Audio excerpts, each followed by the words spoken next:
it now. They've got such wide tyres that it really doesn't take too many laps at all to create a dry line. Then you've got a car which is considered all set up for the wet, and you're on a dry line, so you're actually worse off.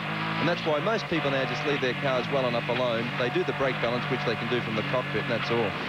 Riding with Mark Skaife, the leader in this Formula Brabham race here around the streets of Adelaide at the moment. And they're very, very quick little cars, these. No doubt about that. When we criticise the Formula, we're not criticising the car as such. They're beautifully built. This car was built in England by Formula One Constructors, really, the SPA.